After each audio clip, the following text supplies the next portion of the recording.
Welcome to Trending in Education. Mike Palmer here. Always happy to have a return engagement.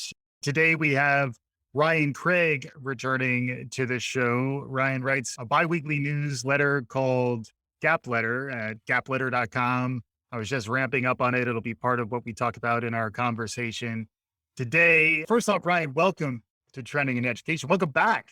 It's great. Good to see you again. Glad to be back. It's, I guess, a high compliment that, your listeners didn't bar me from returning. Yeah, no revolts as far as I can tell. No boycotts were inspired. So all is good. I do have a tendency to offend people. Yeah. So Yeah, a little bit of edge, a little bit of, you want a little mustard on your hot dog, I always like to say. But Ryan, just reading off some of your claims to fame that folks hadn't heard. Ryan wrote a book called College Disrupted in 2015, and then A New You, Faster and Cheaper Alternatives to College in 2018. And then writes regularly for Forbes, TechCrunch, Inside Higher Ed. I really have been enjoying the newsletter, but it's been a little while. We all are aging in dog years these days, Ryan. So what have you been up to lately? What's going on in your world?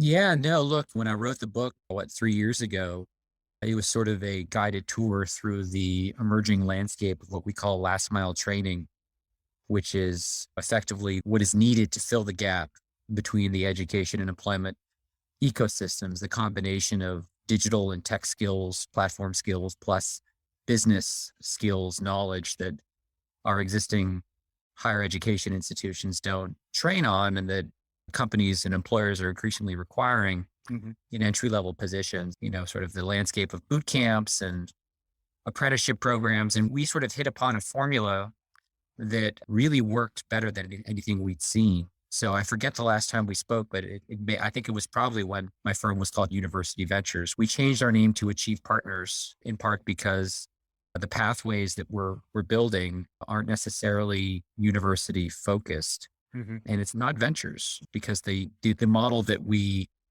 hit upon was in recognition of the fact that the hardest part of this gap to bridge is the end connection to the employer. And developing those connections as an educational institution or training provider is really hard, if not impossible. I mean, developing them in a deep, meaningful way, not just, will you come recruit my students? So we had a lot of success starting with what I'll call intermediaries that are already in the market, that are already serving dozens or hundreds of employers as clients. Business services companies, solutions companies, staffing companies that are operating in skill gap sectors like software development, data science and analytics, cybersecurity, Salesforce, you name it. And so that's what we've been doing. We raised a fund we call our workforce fund, where we're acquiring business services companies in skill gap sectors of tech and now healthcare. We bought a healthcare staffing company that's staffing nurses and occupational therapists and speech language therapists into schools, school districts, all in skill gap areas. And we add last mile training to these businesses and transform them into what we call talent as a service companies, where in addition to delivering the services, solutions, experienced talent they were delivering previously, they're now delivering a new product, which is purpose-trained entry-level talent that we can make available at scale on a try before you buy basis to employers. And that really solves the problem that candidates have, which is they're interested in getting a job in cybersecurity or Salesforce or data science and analytics, but they don't have the specific skills. And more important, they don't have the work experience. And then also solving the problem of employers who, there are lots of people who have, maybe a trailhead certification for Salesforce, but they've never actually worked as a Salesforce administrator. Right. And so where are you going to get that experience? Who's going to hire you? Well, our company, Cloud for Good, will hire you, because they'll hire you into what they call the Talent for Good training program.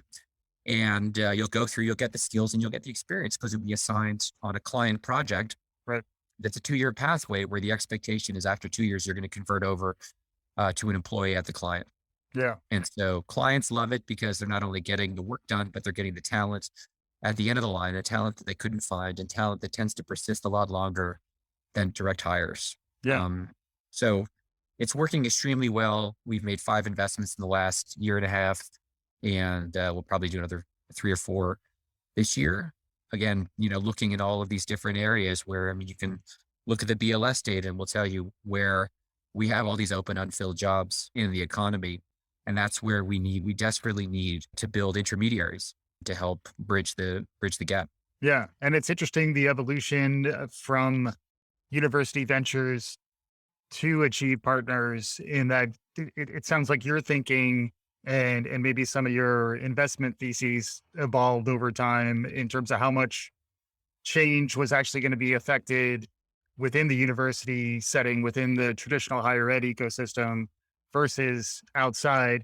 We do want to get a little bit into the gap litter stuff because that's Sure. spicy and entertaining. We haven't given up on universities. So we have an ed tech strategy as well, which is focused on investing in tech companies and platforms that are trying to sort of create a revolution from within. So I think of our workforce strategy as revolution from without, and our ed tech strategy is revolution from within, because there's a lot that we can do with technology to improve student outcomes. Well, maybe we could talk about both of those things in the rest of our conversation together. To make it more spicy, we want the spicy mustard on our hot dog, as we described before. The latest edition of the Gap Letter is talking about Don't Look Up, the recent Netflix film that did garner it's an Oscar nominated film to make it relevant, which is great. We like to connect to what's relevant out in the world. You were connecting some interesting things to the way Don't Look Up thinks about, I guess, climate change, manifested in the metaphor of a big meteor that's coming our way or comets coming our way. You were making some interesting analogies around STEM, science, technology. Can you expand a little bit on what you wrote about? Yeah, no, absolutely. The quote that I start off with is, "But it's all math," and that's a line from the film. And the point is that science and tech have never been more important to us, and we're falling down as a country in lots of different ways. I mean, just look at the way in which we have red states and blue states that are increasingly evaluating or acting on risks based on ideology or grievance instead of any effort to assess, let alone calculate probability. Mhm. And then you look at cybersecurity and AI emerging risks, and you realize that in today's very technological world, the bar for science and tech literacy has to be so much higher. But what have colleges and universities done in response? And the answer is not nearly enough. Certainly, we have hundreds of new cybersecurity majors that we didn't have a decade ago, right? That's happened. But if you look at the total overall enrollment in science and tech programs, it hasn't nearly kept up with the demand. And lots of colleges and universities actually restrict enrollment in these programs. And then when you do get in, these programs tend to rely on what I call weed out courses and outdated prerequisites that really have, a negative impact on underrepresented groups, first generation students, women, and so forth. And, my hypothesis was maybe colleges and universities aren't keeping up because it's hard to convince talented science and tech faculty to become leaders of these institutions. So we actually did an analysis and we looked at the top 5 officers at the top 20 schools in terms of, selectivity.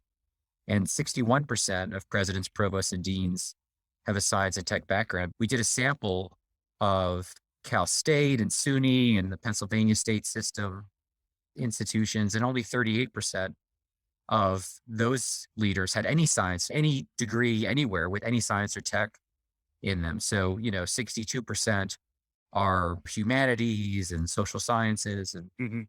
so forth, which is great, or was great a generation ago.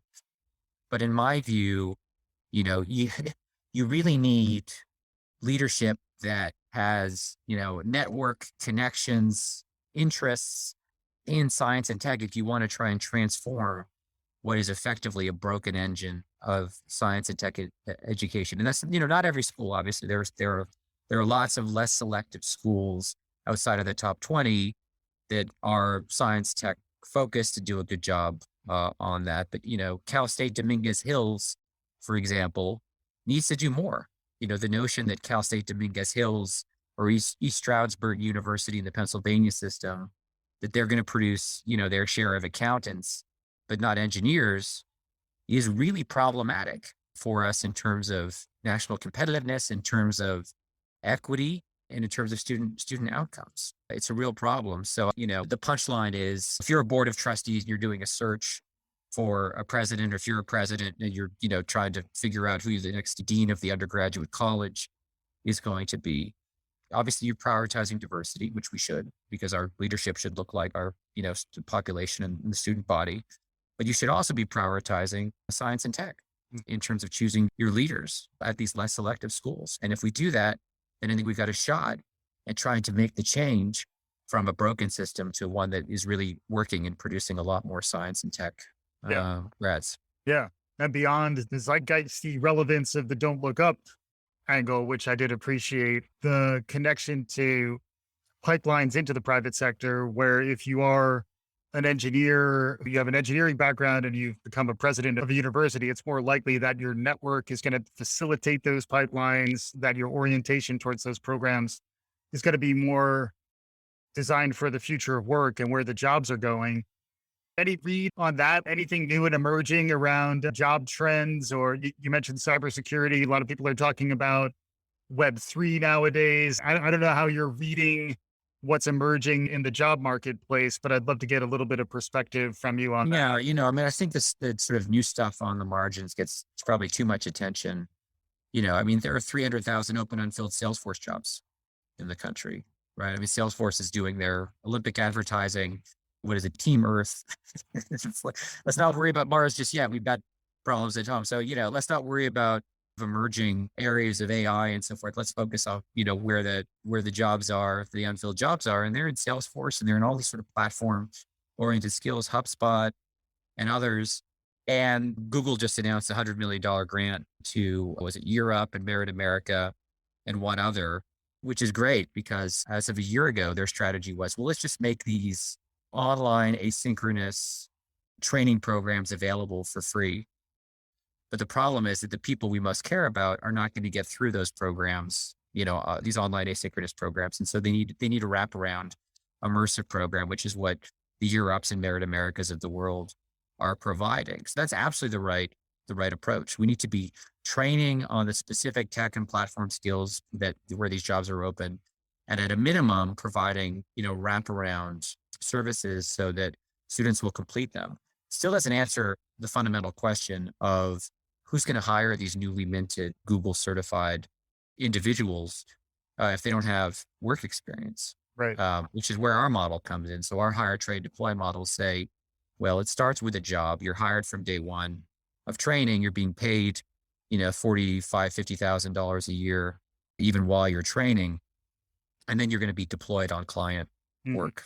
So that solves that. But I think we're making a lot of progress. If you look at where we were, even 3-4 years ago, there's a lot more conversation, investment, even in Washington, D.C. The conversations that I'm having with people in the Department of Labor and others, Department of Commerce, around new initiatives and funding models, focusing on creating new pathways and incentivizing the kind of intermediaries who build these new pathways. Right.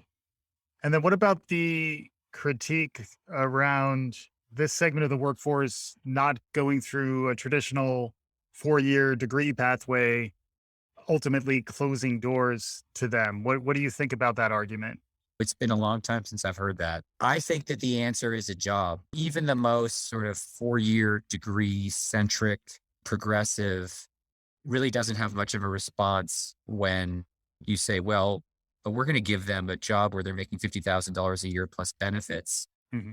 And you know what? If it doesn't work out, right? If after a year or two, they decide this is not for them, or they need to learn a new skill set, are they better off or worse off than in the status quo when they're enrolling in a degree program at a less selective university and probably not completing and taking on student loan debt and not making any money?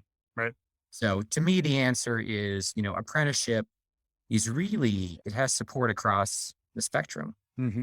The question is how to expand it. By the time this podcast comes out, we will have announced the creation of a new national nonprofit that I'm involved with called Apprenticeships for America, where the goal is to create a national network of intermediaries and sponsors who are actually organizing apprenticeship programs for employers and advocating for funding and policies to support intermediaries, like we've seen in countries like Australia and the UK. So, not the Central European, Germany, Austria, Switzerland countries that have a long tradition of apprenticeship programs, but countries that 10 years ago were virtually nowhere in terms of expanding apprenticeship beyond the building and industrial trades, but have through policy incentivized intermediaries to really build these new pathways. So, I think we're going to make a lot of progress here in the next 5 years. I think the idea, your average American 5 years from now will not immediately associate apprentice with welder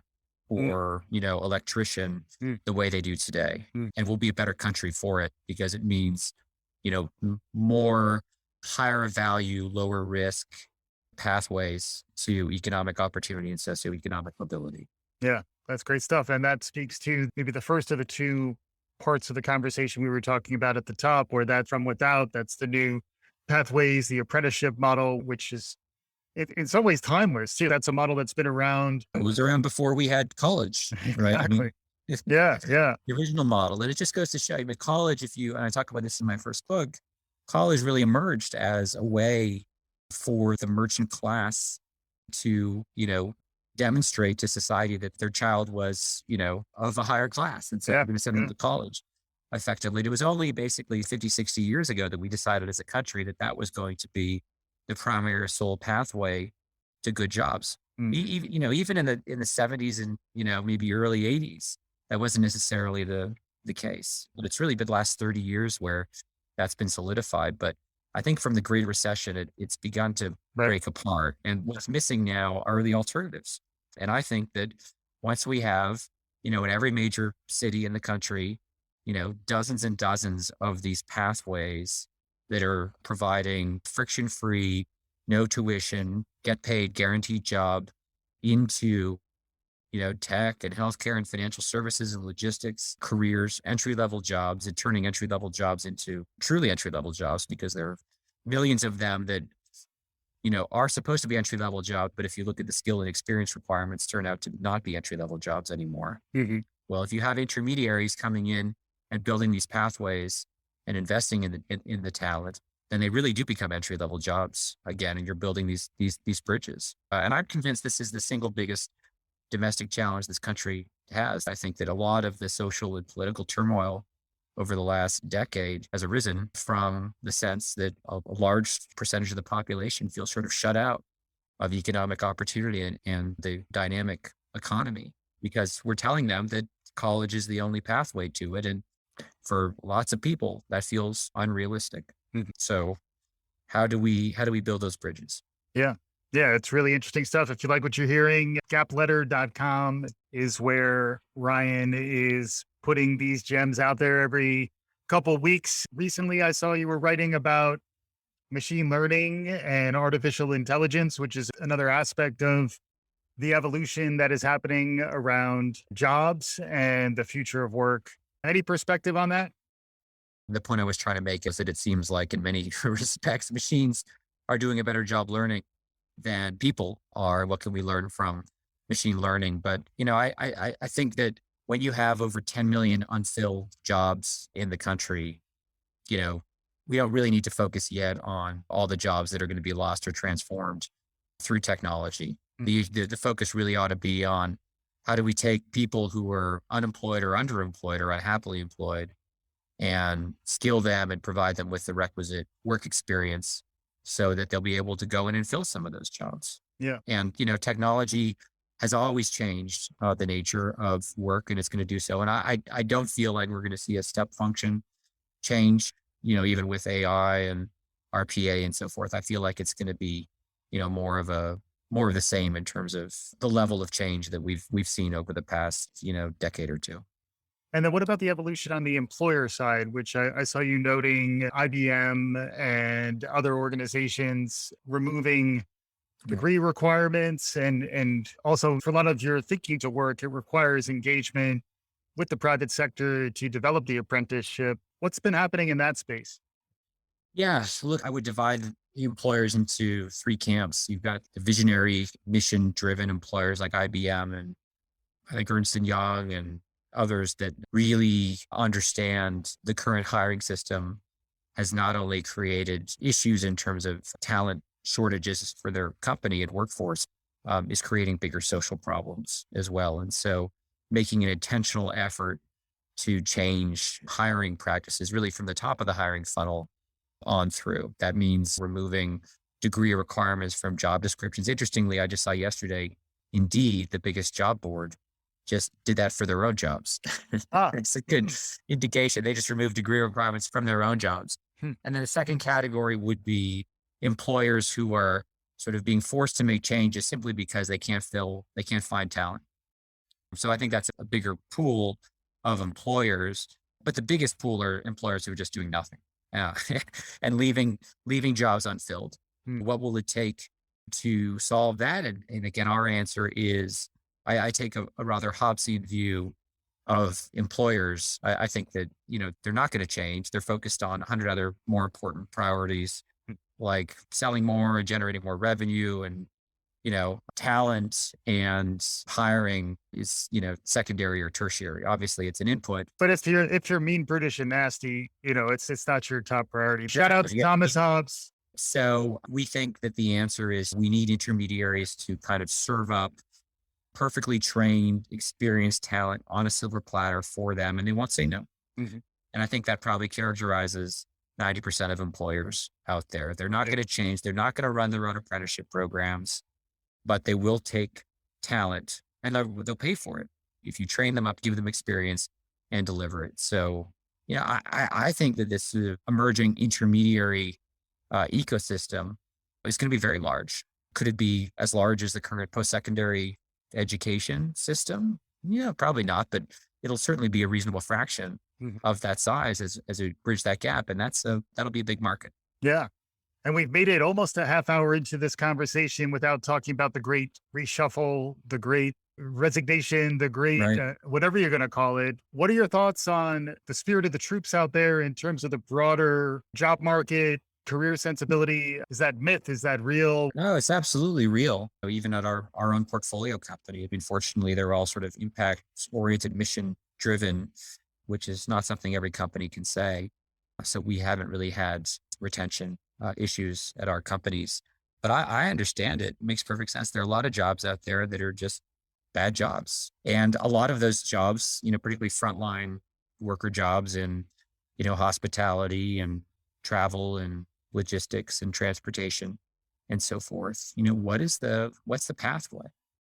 And so I've written about how you have these large employers of frontline workers like Amazon, for example, that have been investing in, well, initially it was free college, which was primarily a retention tool as opposed to a sort of upskilling or human capital development tool. They would literally measure, they wouldn't try to measure human capital development, but they would measure, if you're enrolled in an online degree program that we're paying for, how much longer do we get to keep you Right. in your bad job? So benefiting the employer more than the employee Mm. in large ways. But that's going to migrate over the next few years to pathways that are, not off the shelf online degrees that online universities want to sell, that are probably barely related, if at all, to, the career aspirations of the worker or realistic pathways, but instead individualized pathways for that company. So at Amazon, how do you get from, picking, packing, and shipping to working as an entry level developer at Amazon? What does that pathway look like? It's not going to look like a degree program from an online university. It will look like a series of short, discrete, module, skill based that take you from here to there. That's specific to those jobs at that company. And so, I think that's going to be a big sector. I think that's where the sort of guilds and edicists and instrides are heading. And I think that's where Coursera wants to go as well, to build these, intra enterprise pathways for, frontline workers and really all entry level workers who want to move on and move up. And it's that sort of pathway that turns an intolerable job into a tolerable job, because you have a path, you have a clear path, and you see where you're going. And I think the economic mobility that we're trying to build, in building these bridges from the education to the employment ecosystem, we need an equal number built within large enterprises. Right. We can accomplish both of those things. It'll be a better country. Yeah. And then at the same time, folks will need to be portable when they go to their next job. They want to be able to identify the skills and the competencies that they have. I know that's another space that you are tracking. Any thoughts on the credentialing, micro credentialing, that space? Well, we just sold Credly to Pearson, and that was great. Mm. Pearson's going to become a leader in this digital credentialing space. But yeah, it's part of the, even 10 years ago, we were still in the realm of the macro credential, which is the degree, which, employers, if you have a degree, employers kind of had a sense of, you were capable, that you'd learned to learn, you could do hard work, you could buckle down, you could stick with something for a period of years. The sheepskin effect, I believe it's been called. Yeah, yeah. And those are all characteristics of a good employee. And now, it's much more skill specific, and we have the ability to assess and measure skills and award micro or digital credentials and recognition of those skills. Incredibly's basically built out the plumbing for awarding those credentials. The problem is that employers still don't really have a way to understand what those credentials mean in terms of skills, particularly at the top of the hiring funnel. If you've got 1,000 applicants for a job and you decide to interview 20 of them, once you're interviewing the 20 of them, you're going to be able to have a conversation with the candidate about the micro credentials they may or may not have. And you'll be able to have some understanding of that. The problem is that as at the top of the funnel, your applicant tracking systems really aren't yet equipped to evaluate those micro credentials and make sure that candidates with the right micro credentials are making it through, and candidates that, don't have them are not making it through. Yeah. As you start digging, it gets more and more complex because, what kind of assessments do you need? And then it That's right. gets pretty involved. The other thing that we haven't really gotten into is what's happening in the learning experience itself. I believe when you were talking about the Winter Olympics, you were outlining some of the features of good online learning and ways in which the design makes sense. I know you are also making some investments into the learning experience and that side of the ecosystem. Any high level thoughts or perspectives to share on the learning side of the equation? Yeah, we've just been through a remarkable period of online learning during COVID, and we know what works. And we know what doesn't work, and there's still millions of students enrolled in sort of old line, asynchronous, text-based online courses that don't have, any synchronous component, don't have integrated experiential learning, aren't taught by practitioners, don't have stackable credentials, preferably consisting of industry certifications instead of made up certificates employers don't or won't understand, don't have mentoring, don't really have built-in career services or tracking, don't have on-ramps, don't have off-ramps. All this requires investment. The good news is that we have a number of very large online universities that are generating a lot of surplus for their public and nonprofit owners that do have the potential to build much, if not all of this into their programs, but we're not there yet. And so we just need to realize that we're still, although we've been through 2 years of online learning, we're still in the early innings of online learning. But students will go where the outcomes are. And if you're an online university and you're not doing any of the things I just mentioned, odds are your outcomes, your employment outcomes are going to be poorer, which means that you're not going to attract talented students in the door. You're not going to get employers, and it's just going to be a vicious circle. It's going to require investment. Yeah. And then there are some good examples out there. Western governors and Southern New Hampshire generally are perceived as positive aspects of the model, but there's a little bit of murkiness as far as what do we mean by an online university. You were talking recently about the use of global in the names. There's interesting stuff to be had. I would recommend this newsletter, the Gap Letter, subscribe to it, hear from Ryan some more. As we're getting closer to conclusion, outside of the stuff that we've been talking about, looking further down the road or more of moonshot type ideas, anything outside of education in the space you've been focusing on, what else is capturing your imagination these days? Are there other ideas or things that people should be paying attention to? Yeah, just on the credentialing front, I'm thinking a lot about crypto. I'm thinking how we can use crypto as a sort of decentralized incentive system to incentivize people to identify, validate, and act on skills. Hmm. We'll see see if anything comes of it. Yeah. But I read an interesting article in the New York Times about a company called Helium, which is a network of essentially hotspots, and the way they built the network and encouraged people to essentially, contribute their hotspot to the network was to pay them in a new, digital currency. Yeah. I think that's interesting. The way in which micro credentials sort of busts out and becomes the norm requires a decentralized incentive system to encourage people. Do you know how LinkedIn allows you to sort of recommend skills for friends and colleagues and so Yeah. forth? Hmm.